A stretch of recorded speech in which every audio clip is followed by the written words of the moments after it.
Have you ever had a crush? It could be in high school, it could be in middle school, it could be in university, whatever. It could even be right now, just at the gym or whatever. And sometimes you find out that your crush doesn't like you back, or that it just can't work out. But it depends on what you do with that feeling. Do you get angry about it? Do you allow it to ruin your whole day? Or do you kill for it? The worst part about this is that some people actually get so jealous when they see their crush talking to someone else, and it results in them acting in two ways that they normally wouldn't have. Just like 16-year-old Mathew Borges. But before we get into this video, hi guys, welcome back to my YouTube channel. I hope you're having a great day, not just a good day. So in today's case, we're going to be talking about 16-year-old Mathew Borges. This case took place in 2016, and let's get straight into the horrible story. Mathew Borges, alongside most of his classmates, grew up in Lawrence, Massachusetts, a very big city. It was lively, always busy, and a very great and fun place for teens. One of the important people in this case is called Lee Manuel, was a 16-year-old lovable boy. Everyone loved him, and the chicks were always digging him in school. You know, there's always that one kid that everybody loves. So Lee was a very loving boy. His parents loved him, and he was allowed to go out and have fun, even at late night times, just because his parents were mostly on the free side. They were kind of wild, they were fun, and they let Lee do things that people his age usually would not allow, like their parents would not allow. Lee's family moved from the Dominican Republic in the 1990s, and he was very close with his grandma. So his dad was hardly ever around because he always would leave the house because of work or whatnot. On November 18th of 2016, Lee was reported missing by his family members, and this was a very shocking and sad case, especially to people around the neighborhood and Lee's school. The most shocking part about this was that Lee was someone that always uses his phone. He cannot do without gadgets. He was always with his PlayStation, iPad. So him being missing and leaving his phone at the house made no freaking sense, because that means he left the house purposely and didn't want anyone to contact him. So when the police found this out, they thought that Lee just ran away, but the parents were insisting that he was not that kind of person.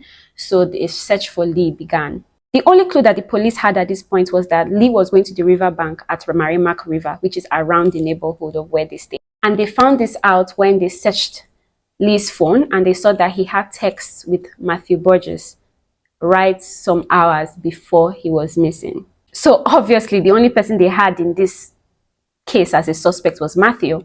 The police goes to Mathew's house, and Mathew's mom at that time was not around. It was only his dad. So the police questioned Mathew and asked if they know where Lee was. And Mathew is shocked. He said that yes, they met at the Marimac River and they just smoked a bit, and Lee told him that he was going to head home. The police thanks Mathew for his cooperation and decide to head back to the police station to further their investigations and try to interview other people that could probably know where Mathew could be. Days turned into weeks, and the police still had no clue where Lee could be.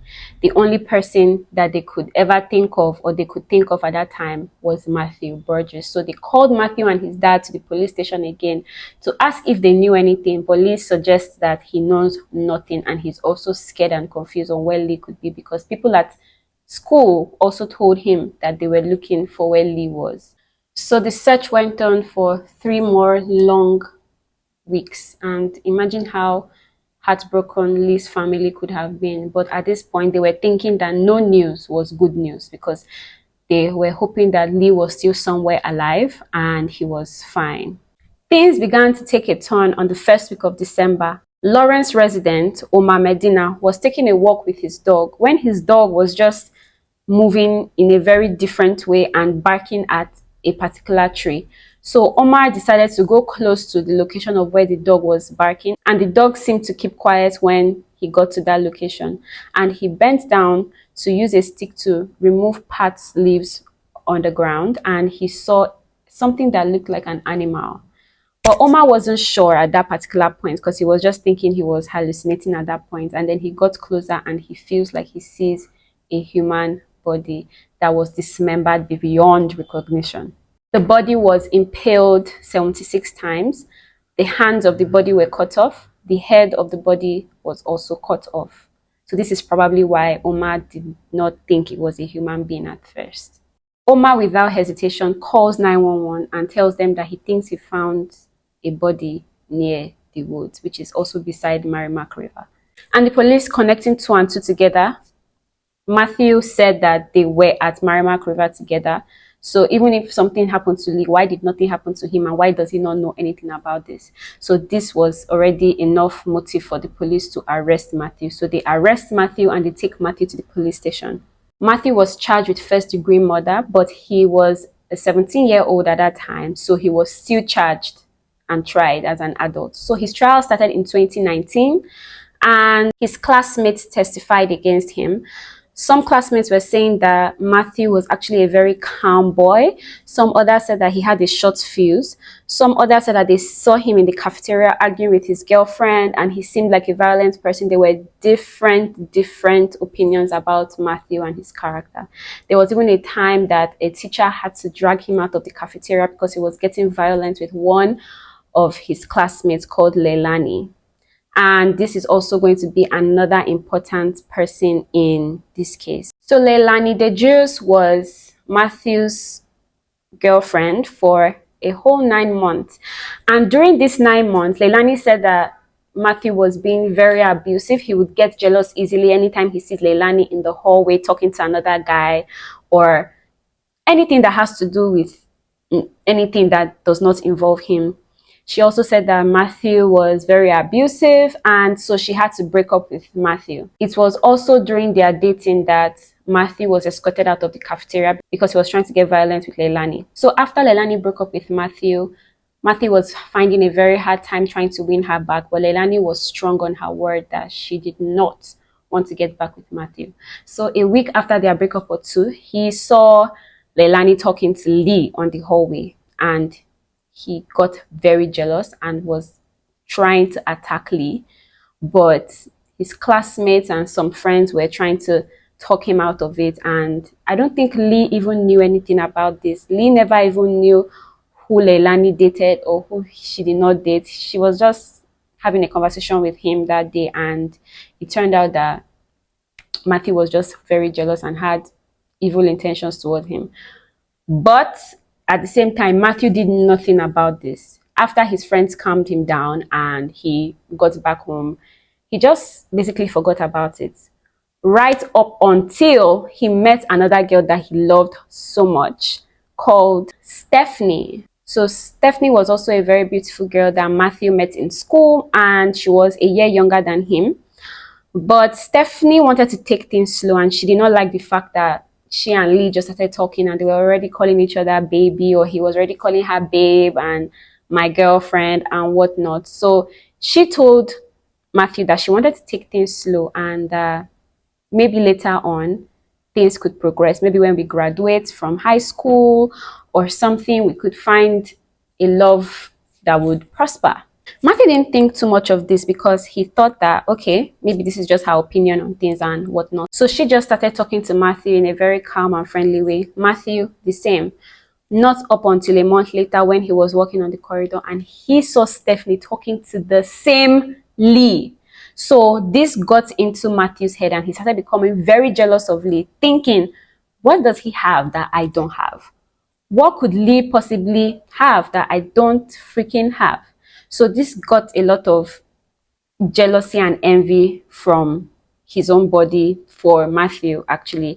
And he was not self-confident. He was aggressive, and he started sending Stephanie a lot of angry messages after that day. Mathew got so heated after that day that he started sending lots of voice messages to Stephanie. And Stephanie was wondering, why are you acting like this? Why are you making me scared? Because Mathew was sending things like, I'm going to kill him, and I'm going to make sure that you regret what you ever did to me. Not only that, Mathew also went on Twitter and his social media and he would post, I'm going to kill someone this Halloween. Some of Mathew's classmates that were following Mathew always said that he tweets stuff like that on a regular occasion. So they didn't think that he was being serious about it or anything. So Mathew told some of his classmates that to get back at Lee, he wanted to go into Lee's house, which is basically break in and steal some of his stuff like belts, PlayStation, clothes, and whatnot. And this was very shocking because his friends agreed. Obviously, maybe, I don't know, I'm not sure, but I feel like they agreed because they thought that this was just all that was going to come out of it. But they planned this, and unknowing to them, Mathew planned something way worse.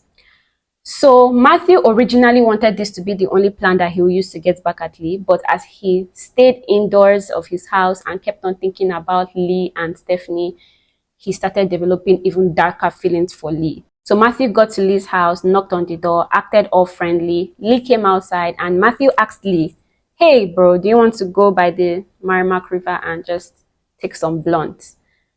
Lee agreed. He was excited, and instead of going back upstairs to probably get his phone or something, he just thought that since the river is close by, I'll just go to the river and I'll be back before anyone even notices. So they go to the river and they begin smoking. Meanwhile, at this point in time, Mathew's friends had already come to Lee's house to steal whatever they were going to steal. And they were even wondering why it was so easy, because Lee was not around, the dad was not around, and whatnot. They just found it very easy to steal whatever. When Mathew's friends were running away, Lee's uncle was actually on his way to the house and saw some boys, like little boys, running away, but he thought that Lee was actually part of them at this point, but he didn't think so much of it. So when he got upstairs, he opened Lee's room and saw that it was kind of scattered, but he doesn't really know what Lee has and what Lee doesn't have, so he did not realize that some of these things were missing. So he got back downstairs and told the grandmother, "Where's Lee?" and everything. And the grandmom was like, "Lee is right upstairs." And he was like, "No, I think I just saw him run off with some of his friends." So the grandmother comes back upstairs to check and does not see Lee there, but sees the window open. So they just think that Lee probably ran away because he didn't want to ask for permission to leave, maybe because he thought that they won't allow him or whatever. So they go downstairs and they start waiting for Lee. Lee's mom was visiting Dominican Republic at the time, so she wasn't around. And this is where everything played out. So apparently when Lee got to the riverbank, they actually started smoking, like Mathew said. And right when Lee decided that he was going to go home before anyone in his house noticed that he was out, he was walking to outside of the woods when Lee carried a cutlass and slashed Lee's head off. And this was very, very shocking because he also was not scared about anything, because he also proceeded to dismember his hand and stab him 76 times and take his body to a side of the woods where nobody will see it, and pushed it into the river, where eventually the body got into outside of the riverbank. And that is when the person that was walking the dog saw the body. So Lee was sentenced to 30 years in prison, and on the count of first-degree murder. The thing is, Mathew's lawyers were actually trying to make him get a lesser sentence because they said that there was no actual proof that Mathew did it, and the body was not even autopsy. There was just a very funny story in which the lawyers were trying to get Mathew out of the sentence that he got. But the thing is, they found Mathew's diary, and Mathew had things in his diary like wear clothes that you don't care about, kill Lee, put his body near the river bank, push it inside the water. He had all sorts of things written in his diary, and this was just a very easy thing for the people on the opposite side to show that Mathew actually did this. So this was the end of Lee. And a sad twist happened in August of 2013. Lee's father was in Puerto Rico on a journey for work, and he was robbed and killed. And this was even a more devastating news for Lee's family, like as if they had not already lost their son. So my heart goes out to them, and I hope some way, somehow, they find happiness in some sort of way. So that is the end of today's story. I hope you guys enjoyed it to the end, and I'll be seeing you guys next time.